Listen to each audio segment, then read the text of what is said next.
Folks, welcome again for another edition of Tiffincast. Today I am with author and blogger Richie Norton, who's now in Arizona working on his MBA at Thunderbird Global School of Management.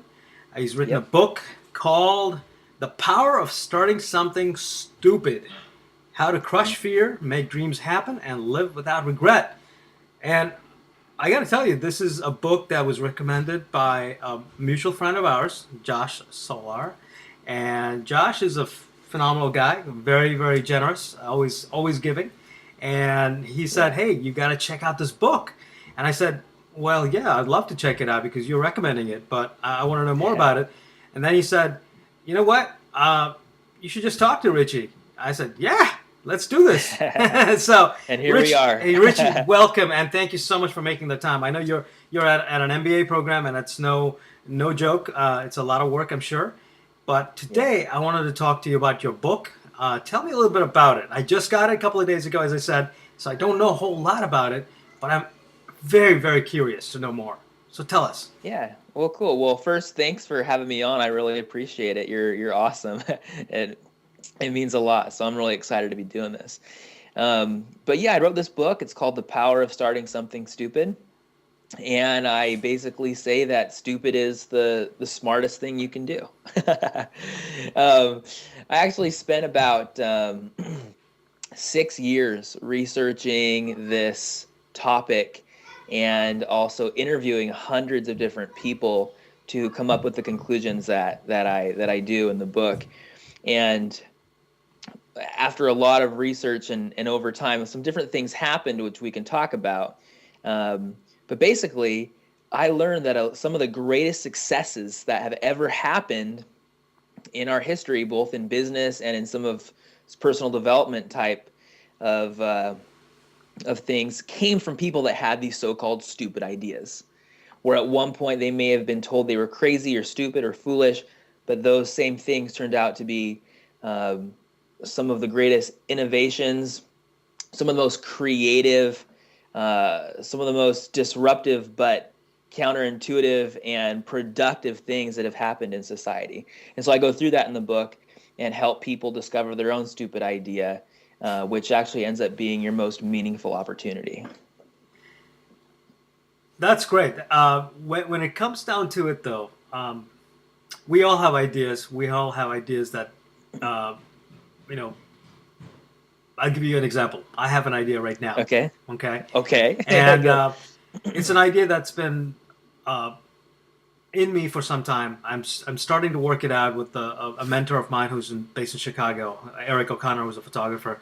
And I, I am trying to launch this website essentially for couples and families to be able to photograph couples and families in a way that's honest and authentic and true to them, and Okay. which will eventually be true to me as well. It's a crazy idea, to be honest with you, Yeah. because Okay. in this day and age where everybody has a camera on their phone, they don't need really a photographer to photograph them. Okay, so there's a lot of pushback, at least in my head, that wow, this is not going to fly. But at the same time, I'm like pushing right back and saying, I do want to make it work. I do want to see it happen. And while it's a crazy or a stupid idea, um, Yeah. if I don't try it, I'll never know. Yeah. So there's that. My question to you is then, um, you've come across a great number of people who've got ideas who start out and they keep going at it. At what point, though, do you feel they should say, no, this is not working out? We're going to try something else? That's a great question. Um, let me tell you a little story and then come back and kind of answer that question. Um, Jeff Bezos, he started Amazon.com. And I don't know if a lot of people know this, but he was working on Wall Street, had a very good job, and he had this idea to basically sell books online. And he went to his boss and said, "Hey, I have this idea to sell books." And his boss took him on a long walk And at the end of the day, his boss basically said, that's a good idea, but not for someone with a job like you have. And Jeff knew his idea was crazy, Mm-hmm. but he asked himself this one question. And this is the question I would ask yourself if you're trying to decide if you should continue moving forward with your idea or Mm-hmm. not. Mm-hmm. He asked himself, will I regret it when I'm 80? And when he thought about his idea to sell books online, he realized he would regret not starting this idea when he was 80. And because that idea was so compelling to him, he quit his job in the middle of the year, which means he wouldn't get his annual bonuses, Mm-hmm. ended up packing up his bags and driving from New York to Washington to start Amazon.com from his garage. So, I mean, that was pretty crazy. And now look what happened, Mm-hmm. So when you have an idea and you come to a point where you're thinking, should I do this or should I not? Ask yourself if you'll regret it or not.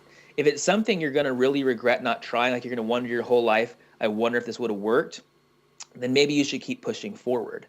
If it's something that is not really that important, you need to find something else that is so important to you, so compelling that you're willing to push through the barriers. That doesn't completely answer your question. Another part to that question would be, if you have these big picture dreams, instead of thinking, how am I going to do this whole big thing, Mm-hmm. try and scale it down to a small portion or a project, a mini project, Right. along the line of reaching that goal, and get what are called small wins. So if you get this small win, you can then build on top of that until you get there. And when you fail, you'll learn from that failure and be able to realign yourself into a point where then you can move on and move forward with it. Does that answer your question a little bit? Sure, it does. There's a book called "Making Things Happen" by Scott Belsky. I don't know if you know the name. I haven't read that. No, sorry. Well, essentially, it's about embarking on an idea and putting it to action. And Okay. Scott essentially says there are lots of people who have ideas. They start and then they stop. Okay. Um, so, and I'm just as guilty of that, where I have got lots of ideas. I get excited. I start a project, call it a project if you want.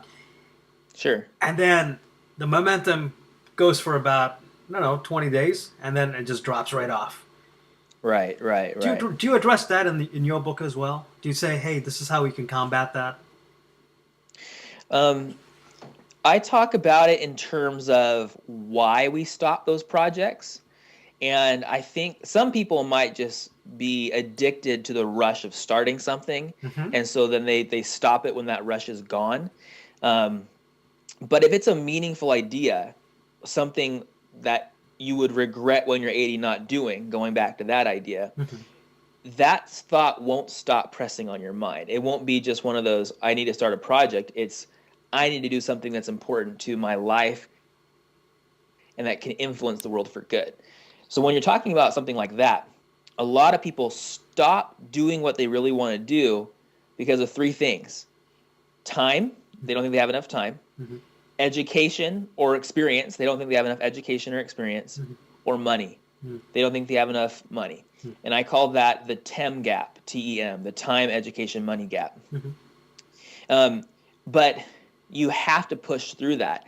If people always thought, I don't have enough time, enough education, enough money, nothing would ever, ever get done. And in fact, it's because of those restraints, those constraints actually, that help us to become more creative, to overcome those hurdles and really make something happen.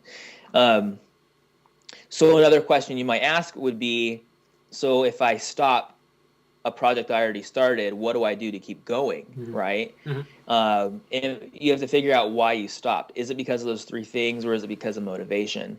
But in the book, I go through a process of actually how to start small and then get, again, those small wins to go from where you are to where you want to be. I can talk more about that if you want me to. Please do. Please do. So you got to start with psychology. A lot of times we get stuck with fear, pride, and procrastination. And when we're stuck in fear, we end up stopping doing what we want to do because we're scared of failing. Pride, again, pride and fear kind of go hand in hand. Not the pride that you're feeling proud of something you did, but the pride where you are afraid of looking stupid. I talk in the book about how these people who started something stupid weren't afraid of looking stupid. In fact, successful people lean into stupid. And so don't be so prideful that you can't look like a fool. Right. And then procrastination is something that needs to be overcome, because what ends up happening is procrastination really is a form of being addicted to immediacy, meaning I have to have something now. I can't get what I really want later. It'll take too long. And so people end up not doing what they really want to do. It's kind of like when you go to a restaurant and you fill up on bread instead of eating the actual dinner. People who procrastinate, it's not that they're not doing something. They're doing like things that just aren't important as a way to put off doing the important thing. Got it. Right? So overcome fear, pride, and procrastination is the first step. Once you overcome fear, pride, and procrastination, you can kind of break out of that shell and become who you really are. I mean, imagine if you, think about this. What if you had no fear, no pride, and no procrastination? What would your life look like? It would be amazing, right? Yes. It would be authentic. Sure. You could be your real you. And so I really, really, really think that this idea of authenticity is so important, because if you're tapping into your authentic self, you won't have time for excuses. You will actually do what you really need to do to make that idea happen. So that's a little bit of what we go into the book. Another part that we go into is something I call START, which stands for serve. It's an acronym for serve, thank, ask, receive, and trust. And I found that successful people start with service, and they thank the people that they're working for. And this helps them create a network where they can then ask for things they need, and they're open to receive what they need, and they trust this network to help them build, what they want to do. And then I'm just throwing it all at you. Sure. And then they go out and they leverage existing resources around them to be able to actually make what they want to have happen. It's not that they necessarily have all the resources they need, but they find the people and the other resources that are out there that they can leverage to make it happen. Excellent. One of the things I asked Josh initially about your book was, how applicable would that book be for photographers? Because different boxes, all for photographers, they're, essentially the target audience is photographers. What exactly would your message be for photographers? What do you know about photographers that could take away from the book? Okay. Good question. I have a lot of respect for photographers. My wife's a professional photographer herself, and I've been around a lot of photographers and spoke at, conferences with creatives and photographers before. And I know that what you do is extremely important. You might not know this, but my brother-in-law passed away at age 21 years old. Gavin. And Gavin, that's right. And a few years later, we had our fourth son, and named him Gavin after his uncle Gavin. And unfortunately, he caught something called whooping cough, or pertussis. And he ended up passing away at only 10 weeks old. And, what do we have left from their lives. We have all of our memories and experiences, but we also have their pictures. Mm-hmm. And that was one of the main reasons my wife threw herself into photography, was because of all these pictures she'd taken of her brother. And it really, resonated with her about how important it is for families to have Mm-hmm. these incredible, if possible, incredible pictures that they can have forever. Mm-hmm. And so for photographers, the power of starting something stupid as you go through it would be, one, the book can help you identify that passion and help solidify it in you. And two, help you come up with ideas for projects like you were talking about Mm-hmm. to grow that passion of yours. I'm assuming that everybody who's watching this, who is a photographer, already knows that photography is a passion of theirs. And they probably have ideas of how they want to grow this photography business, but they might not know how. The power of starting something stupid will help you go from where you are to where you want to be with those so-called stupid projects. Wonderful. Thank you so much, Richie, for your time and for coming on the show and talking about your book. The book is called The Power of Starting Stupid, and it launches on the 5th of March, I believe. I Yep, happen to yep. have an advanced copy thanks to Josh Solhar, your buddy, and mine, who I Awesome. haven't met yet, but hope to in the next few months. Um, Very cool.